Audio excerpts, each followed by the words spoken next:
जिंदाबाद जिंदाबाद जिंदाबाद जिंदाबाद जिंदाबाद।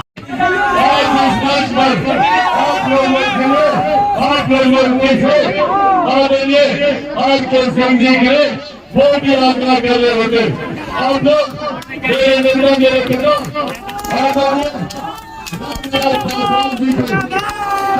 श्रद्धांजलि तब होगी जब आप संख्या एक एक वोट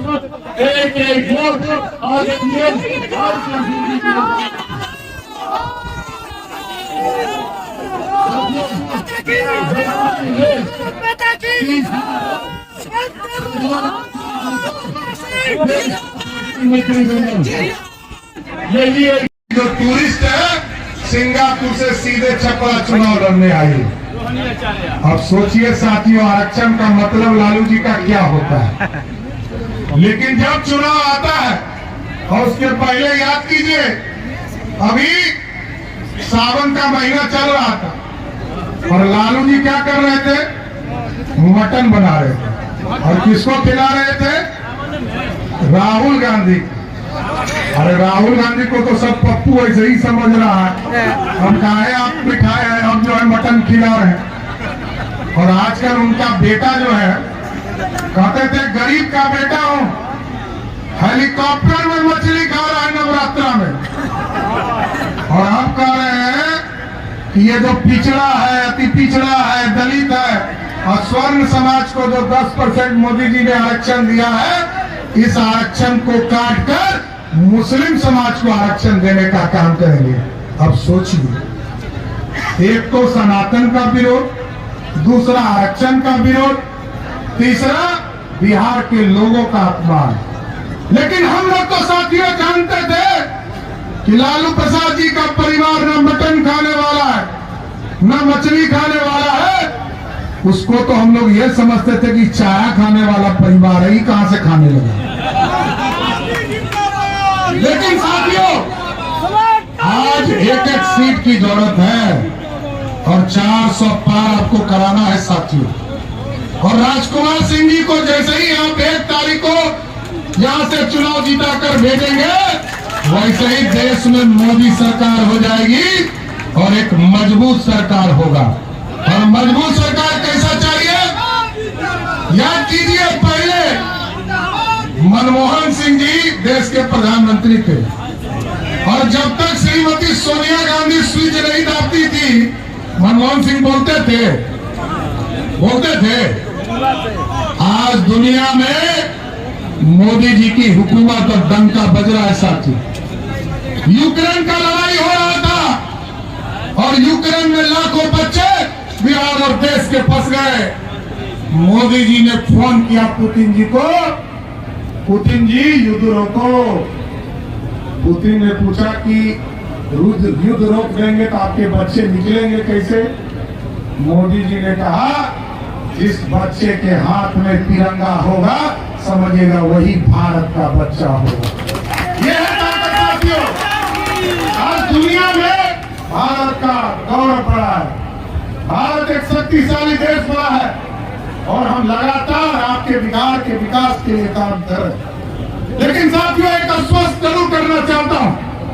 अभी यहाँ वीरेंद्र राव, राघवेंद्र राव, सभी लोग माननीय विधायक हमारे बैठे हैं। हम लोगों ने एक बड़ा फैसला लिया है साथियों, बिहार में कानून का राज स्थापित करना है और 3-4 तरह के माफिया बिहार में घूम रहे हैं। एक बालू माफिया, दूसरा शराब माफिया और तीसरा जमीन माफिया। एकदम आश्वस्त करते हैं हम लोग। अभी मार्च में कानून बनाया है साथियों और सभी जिले में हम लोगों ने चिन्हित करने का काम शुरू कर दिया। एक जिले में एक व्यक्ति को चिन्हित करने का काम किया है। या तो उसको आके जेल में रखूंगा, नहीं तो बिहार छोड़कर उसको भागना पड़ेगा। इतना जरूर आश्वस्त एकदम कानून का राज स्थापित करना है साथियों। ये हमारा बिहार है और इसको बढ़ता हुआ बिहार बनाना, श्रेष्ठ बिहार बनाना है। भारत श्रेष्ठ होगा अभी तो बिहार श्रेष्ठ होगा। इसलिए आज राजकुमार सिंह जी के लिए वोट मांगने आया। 2025 में जब विधानसभा का चुनाव होगा साथी, हम एक एक नौजवानों को बताना चाहते हैं। 2005 तक, 1990 से 2005 तक बिहार में 1 लाख लोगों को भी नौकरी नहीं मिला लालू जी के राज। और 2005 से लेकर 2020 तक आदरणीय नीतीश कुमार जी और सुशील मोदी के नेतृत्व में 7.5 लाख लोगों को नौकरी मिला। और इस बार हमारा वादा है 2020 में 7 निश्चय पार्ट 2 में हम लोगों ने वादा किया है कि 20 लाख सरकारी नौकरी देकर ही आपसे वोट मांगना होगा। साथियों, एकदम वोट मांगने तभी आऊंगा, पूरा विज्ञापन निकालकर, एक एक वैकेंसी बताकर, एक एक लोगों की नौकरी लगी उसको बताकर आपके बीच में आने का काम करूंगा।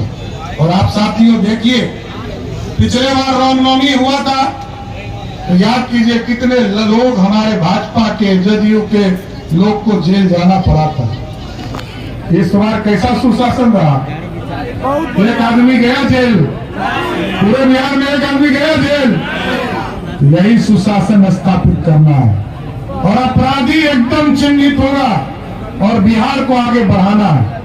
इसलिए आप सभी लोगों से आग्रह करूंगा, निवेदन करूंगा, 1 तारीख को मतदान होगा और आदरणीय राजकुमार सिंह जी के कमल छाप के निशान पर वोट देकर फिर से मोदी सरकार स्थापित करना है। साथियों, यही आग्रह निवेदन करने आया।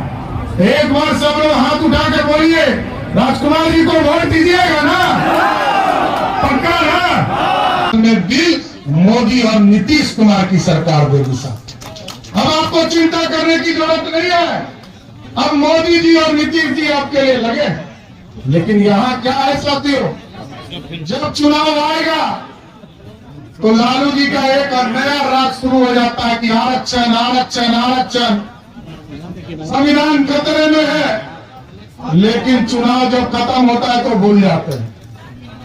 लेकिन साथियों, आप चाहे याद कीजिए, 1990 से लेकर 2005 तक बिहार के मुख्यमंत्री रहे आदरणीय लालू प्रसाद जी, राबड़ी देवी जी। एक व्यक्ति को आरक्षण मिला क्या?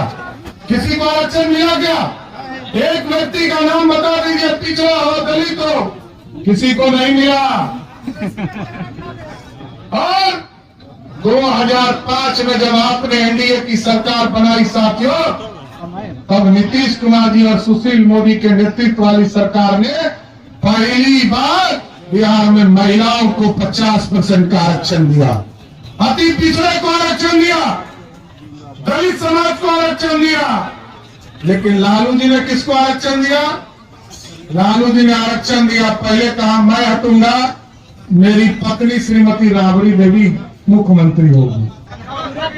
और फिर कहा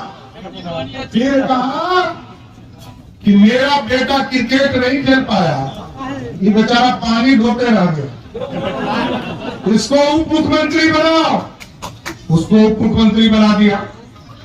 फिर कहा कि मेरा दूसरा बेटा जिसने बगल के छपरा की बेटी को अत्याचार करके अपने घर से मारपीट कर बाहर किया, कहा इसको मंत्री बनाओ, उसको बना दिया।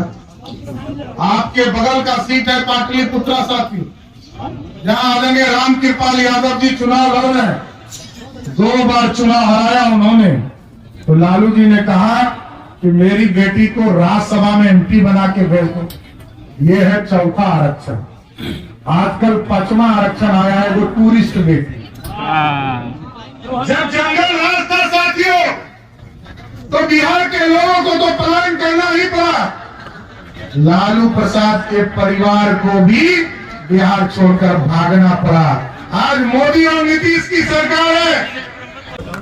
वो यह भी समझती है कि अपने देश को महाशक्ति बनाने के लिए यह आवश्यक है कि नरेंद्र मोदी जी पुनः प्रधानमंत्री बने और पर्याप्त सांसदों के साथ।